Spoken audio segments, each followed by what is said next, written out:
Bem-vindos ao podcast Terapia Fiscal. O meu nome é Mário Vieira, sou partner na NBIS e consultor fiscal. A proposta de lei do Orçamento de Estado de 2026, já aprovado na Generalidade em Assembleia da República, não traz grandes alterações para a vida quer das pessoas, quer das empresas. E vou começar precisamente a explicar algumas alterações relativamente a pessoas singulares. Desde logo, o aumento do salário mínimo nacional para 920 euros. Além disso, haverá um alívio adicional em sede de IRS e uma redução de 0,3 pontos percentuais na taxa de IRS entre o segundo e o quinto escalão. Adicionalmente, haverá uma atualização dos escalões de IRS em 3,5%, acima dos 2,1% previstos para a inflação de 2026, bem como uma atualização no mínimo de existência, garantindo assim que o salário mínimo nacional continua a não pagar IRS. Ainda no capítulo do IRS e relativamente aos prémios de produtividade, desempenho, participações nos lucros e gratificações de balanço, propõe-se a manutenção da isenção de IRS em moldes idênticos aos que vigoraram no ano 2025. Assim, propõe-se uma isenção de IRS até ao limite de 6% da retribuição base anual do trabalhador, das importâncias pagas ou colocadas à disposição dos trabalhadores ou membros dos órgãos sociais, em 2026, suportadas pela entidade patronal de forma voluntária e sem caráter regular a título de prémios de produtividade, desempenho, participação nos lucros e gratificações de balanço. A aplicação desta isenção depende de, no ano 2026, a entidade patronal pagadora das importâncias referidas ter efetuado um aumento salarial elegível para efeitos do artigo 19b do Estatuto dos Benefícios Fiscais, propõe-se que os aumentos relevantes passem a ser no mínimo de 4,6% em 2026 e em 2025 estes aumentos foram de 4,7%. Vamos a um exemplo prático.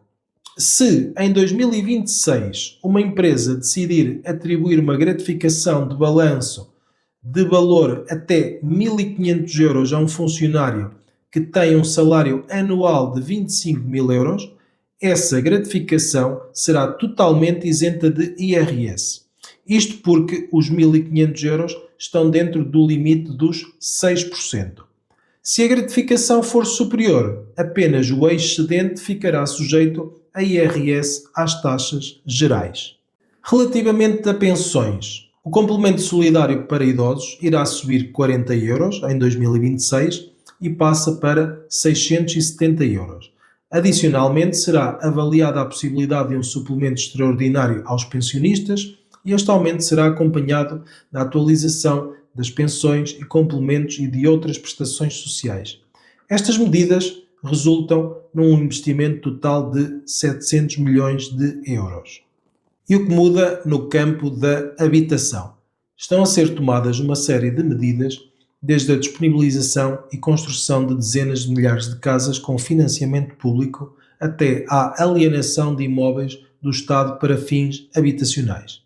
Ao nível fiscal, pretende-se reduzir o IVA da construção, descer a taxa de IRS aplicada aos proprietários nos contratos com rendas moderadas e aumentar o teto da dedução à coleta para inquilinos.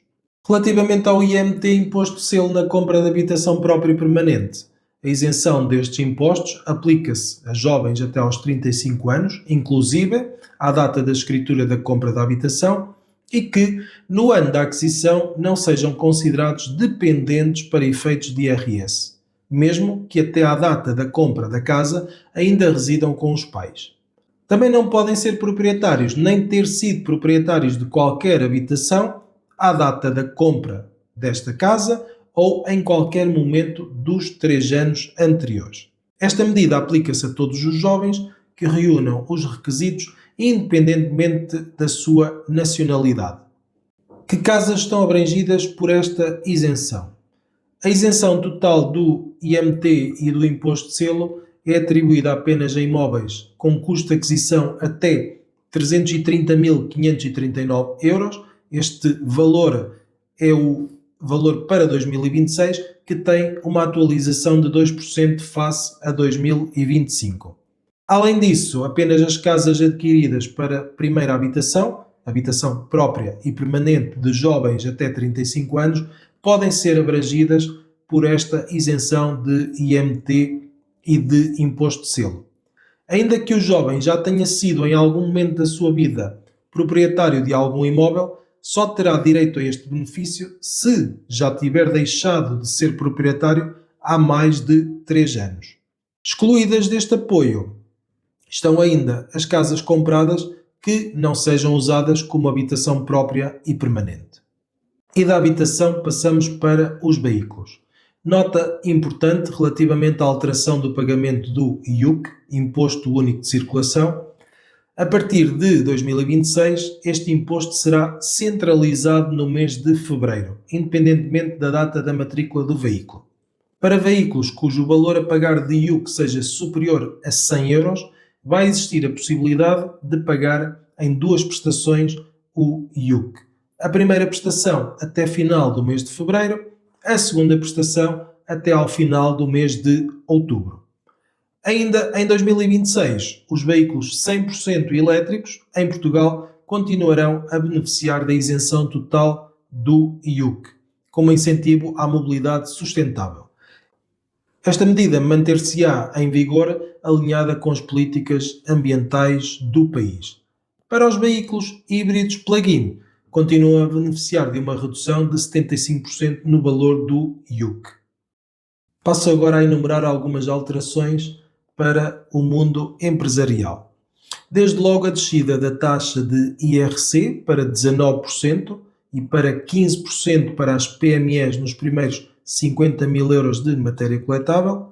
Esta redução da taxa nominal de IRC em 1 ponto percentual em cada ano de 2026 até 2028, ou seja, atualmente em 2025 estamos com uma taxa nominal de IRC de 20%, a qual será reduzida para 19% em 2026, 18% em 2027 e 17% em 2028. No que toca a obrigações fiscais declarativas, também há aqui algumas prorrogações. Desde logo, relativamente à comunicação de inventários valorizados, propõe-se que fiquem dispensados desta obrigação de comunicação de inventários valorizados todos os sujeitos passivos relativamente ao período de tributação com início em ou após 1 de janeiro de 2025. Também os sujeitos passivos que não estejam obrigados a inventário permanente relativamente ao período de tributação com início em ou após 1 de janeiro de 2026. Relativamente ao fecheiro SAFT da contabilidade, propõe-se que a submissão deste fecheiro, relativo à contabilidade para efeitos do preenchimento dos anexos A e I da IES, sejam apenas aplicáveis aos períodos de 2027 e seguintes, ou seja, a entregar em 2028 ou em períodos seguintes. Relativamente às faturas em PDF, propõe-se também, neste Orçamento do Estado, que até 31 de dezembro de 2026 sejam aceites faturas em formato PDF, sendo consideradas como faturas eletrónicas para todos os efeitos previstos na legislação fiscal. E termino com uma pergunta, certamente a pergunta de muitas pessoas, de muitos empresários. A economia vai ou não crescer no próximo ano? E a resposta é sim. As previsões que constam na proposta do Governo para o Orçamento de Estado de 2026 apontam para um crescimento de 2,3 pontos percentuais, acompanhado da manutenção do excedente orçamental e da continuada redução do rácio da dívida pública sobre o PIB, que, pela primeira vez em vários anos, deverá ficar abaixo do patamar dos 90%.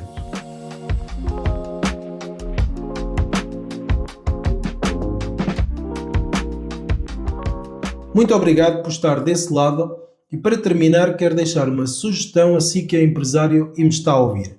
Comece desde o dia 1 de janeiro a planear. um planeamento fiscal eficiente e atempado, ou um mau planeamento, ou até um não planeamento, pode ser a diferença entre o sucesso ou o insucesso da sua empresa. Saiba mais sobre este tema no próximo episódio de Terapia Fiscal. Até breve.